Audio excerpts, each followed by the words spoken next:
Liver వ్యాధిగ్రస్తం అయితే లివర్ని ఆహార రూపంలో తీసుకుంటే అప్పుడు ఆ లివర్ తిరిగి రీజువనేట్ అవుతుంది. అయితే లివర్ అనేది అత్యంత పోషక విలువలు కలిగినప్పటికీ కూడా దీన్ని పరిమితికి మించి అపరిమితంగా తీసుకుంటే మళ్ళీ అది విషం కింద మారే రిస్క్ ఉంటుంది. ఈ విషయం మీకు తెలుసా? రక్తహీనతకు లివర్ని ఆహారంగా తీసుకుంటే గొప్ప ఔషధం కింద పనిచేస్తుంది. అయితే దీన్ని అతిగా తీసుకుంటే మళ్ళీ ప్రాణానికే ప్రమాదం. ఈ విషయం మీరు తెలుసుకోవాలి. కంటి ఆరోగ్యానికి, రోగనిరోధక శక్తికి విటమిన్ ఏ అనేది ఎంతో కీలకం. ఇది లివర్లో ఉంటుంది ఆహారంగా తీసుకుంటే. కానీ మళ్ళీ దీని మోతాదు పెరిగితే ఇది అంధత్వానికి కూడా కారణమవుతుంది. ఈ విషయం మీకు తెలుసా? కాలేయం మెదడు పనితీరుని చురుగ్గా ఉంచుతుంది, మెరుగ్గా ఉంచుతుంది. అయితే ఇది మన కాలేయపు పనితీరుని కూడా దెబ్బతీయగలుగుతుంది. ఈ విషయం మీరు తెలుసుకోవాలి. గర్భిణీలు కాలేయం తినకూడదని అధ్యయనాలు చెబుతున్నాయి. మరి ఇది నిజంగా పుట్టుకతో వచ్చే లోపాలకు కారణం అవుతుందా? కాలేయంలో విషపూరిత లోహాలు పేరుకుపోతాయి. మరి ఇవి మన మూత్రపిండాలని, ఎముకల్ని దెబ్బతీస్తాయా? ఈ కీలకమైన అంశాల్ని, రహస్యాల్ని బాగా లోతుగా, కూలంకషంగా ఈ వీడియోలో మనం వివరంగా తెలుసుకుందాం. మిత్రులారా నమస్కారం. నేను మీ డాక్టర్ చిరుమామిళ్ళ మురళీ మనోహర్. ఈ వీడియోలో చాలా ముఖ్యమైన విషయాన్ని మనం తెలుసుకోబోతున్నాం. మాంసాహారులు లివర్ని అంటే కాలేయాన్ని ఆహారంగా తీసుకుంటూ ఉంటారు.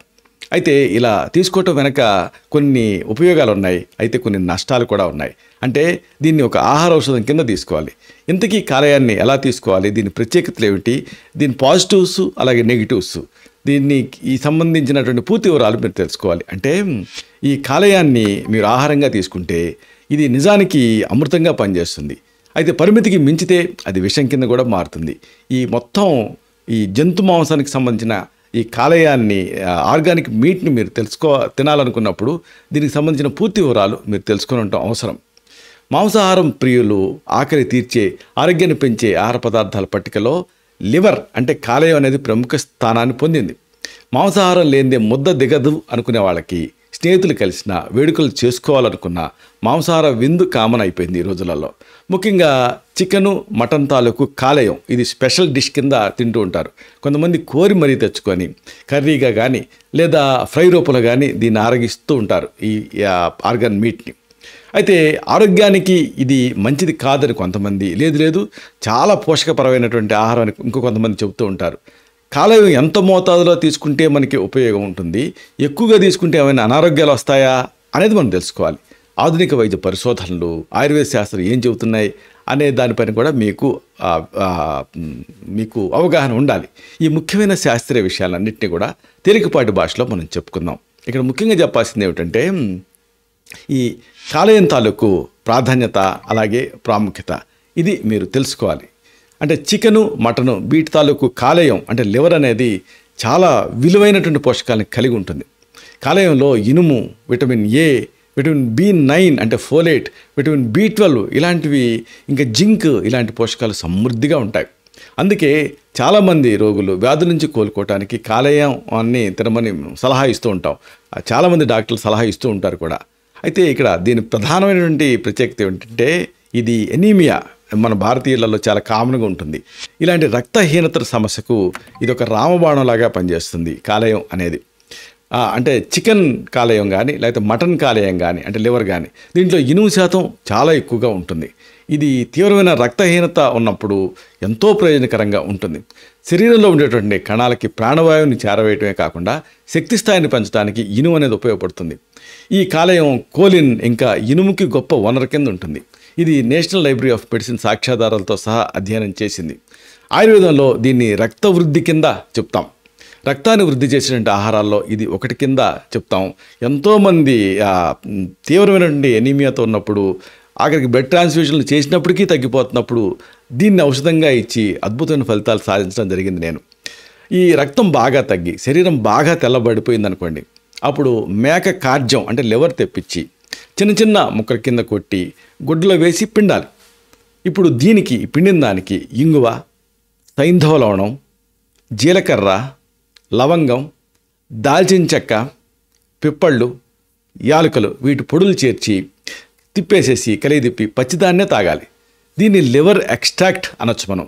ఇది లివర్ ఎక్స్ట్రాక్ట్ తాలూకు ఇంజెక్షన్ కంటే గొప్పగా పనిచేస్తుంది. ఇది మీరు నమ్మి తీరాలి. మీరు కావాలనుకుంటే దీన్ని ప్రాక్టికల్గా చేసి కూడా చూడొచ్చు. అయితే ఇదే సందర్భంగా ఇంకా కొన్ని ముఖ్యమైన అంశాలు చెప్పాలి. ఇది కంటి ఆరోగ్యానికి ఈ కాలేయం అనేది ఆహారంగా తీసుకుంటే చాలా శ్రేయస్కరం. అంటే చికెన్ కాలేయం కానీ మటన్ లివర్ కానీ వీటిని తినడం వల్ల కంటి ఆరోగ్యం బాగుంటుంది. దీంట్లో ఉండేటువంటి వైటమిన్ ఏ కళ్ళు ఆరోగ్యంగా ఉండటానికి సహాయపడతాయి. కంటి సమస్యలు ఉన్నప్పుడు తరచుగా ఈ చికెన్ కాలేయం కానీ లేదా మటన్ కార్యం కానీ దీన్ని తింటూ ఉంటే మంచిది.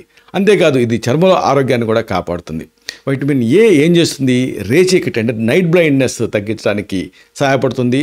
శుక్లాలు అంటే క్యాట్రాక్ట్ రాకుండా నిరోధించడానికి సహాయపడుతుంది. ఆయుర్వేదంలో దీన్ని చక్షుష గుణం అంటారు ఈ ఈ తత్వాన్ని. అలాగే ఇంకొకటి ఏంటంటే ఈ కాలేయం చేసేది ఇమ్యూనిటీ అంటే ఈ రోగ నిరోధక శక్తిని ఇది ముబ్బడిగా పెంచుతుంది. చికెన్ కాలేయం కానీ మటన్ కాలేయం కానీ దీన్ని తింటూ ఉంటే శరీరంలో రోగనిరోధక శక్తి అంటే ఇమ్యూనిటీ డ్రాస్టిక్గా పెరుగుతుంది. దీంట్లో ఉండేటటువంటి అందుకే కరోనా టైంలో కూడా చాలామంది ఈ మాంసాహారం తిని రోగనిరోధక శక్తిని పెంచుకోగలిగారు. దీంట్లో రోగనిరోధక శక్తిని పెంచేటువంటి పోషకాలు సమృద్ధిగా ఉండటం వల్ల త్వరగా వ్యాధులు దరిచేరకుండా ఉంటాయి. ఆయుర్వేదంలో దీన్ని ఓజోస్ అనేటటువంటి పేరుతో పిలుస్తాం. అన్నిటికీ మించి దీని ప్రత్యేకత ఏంటంటే ఈ మధ్య ఎవరిలో చూసినా ఇది లోపిస్తుంది. ఇదే వైటమిన్ B12. ఇది కాలేయాన్ని తీసుకుంటే B12 బూస్టర్ కింద మీకు సహాయపడుతుంది. చికెన్ కాలేయం కానీ మటన్ కాలేయం కానీ ఇది ఒక శక్తిని పెంచే ఎనర్జీ బూస్టర్ కింద పనిచేస్తుంది మీకు.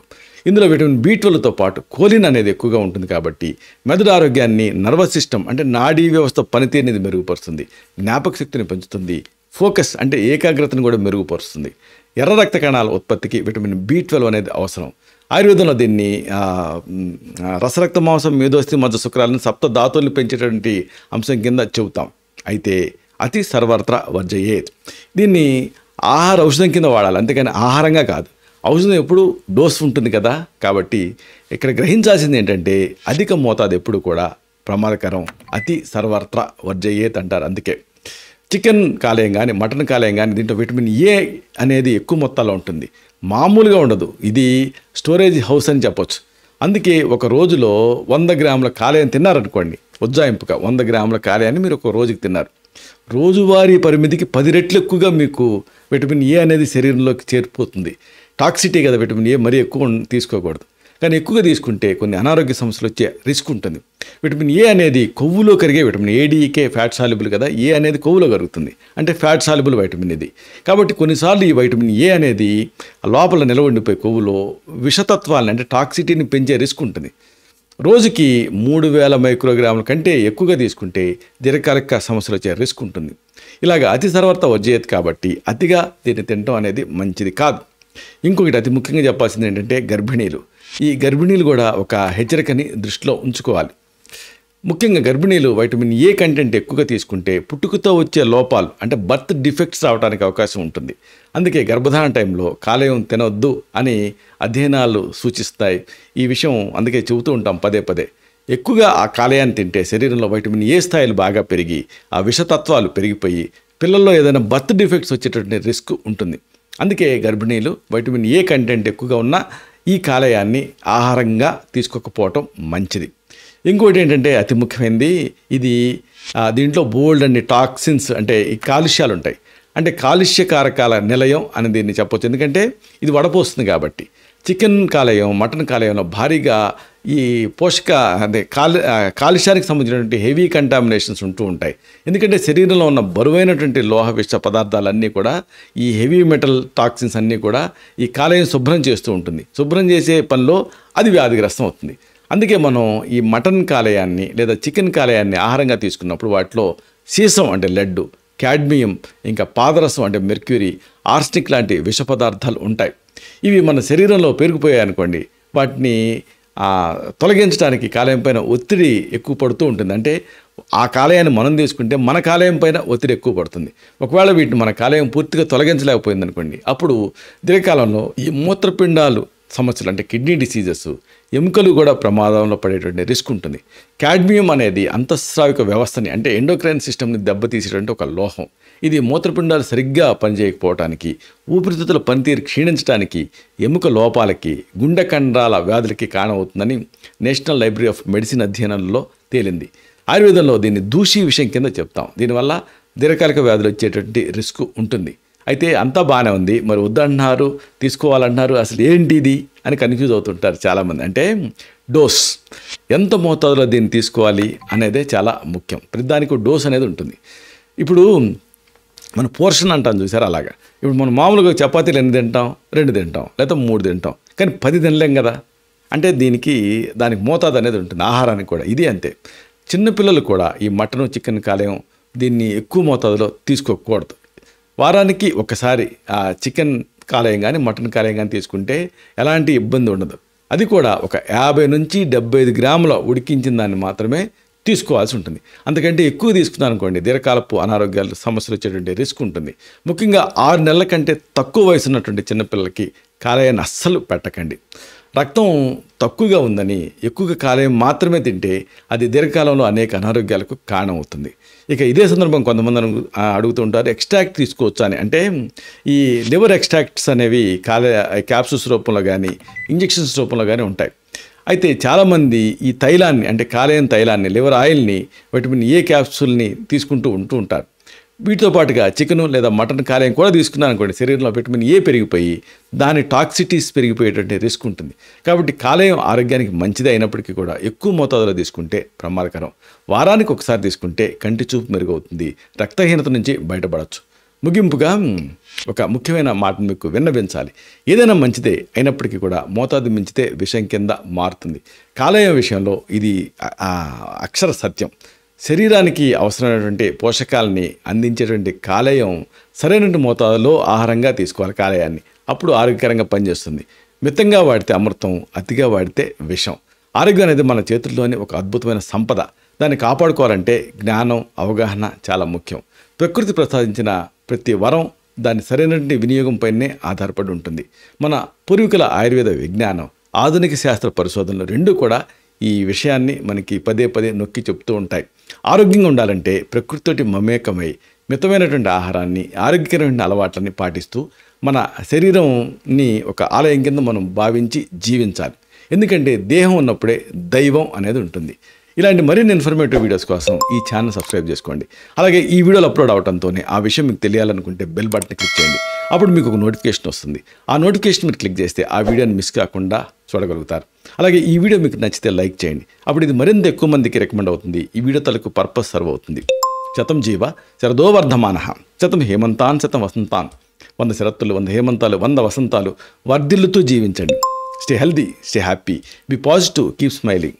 Love you all. శుభం.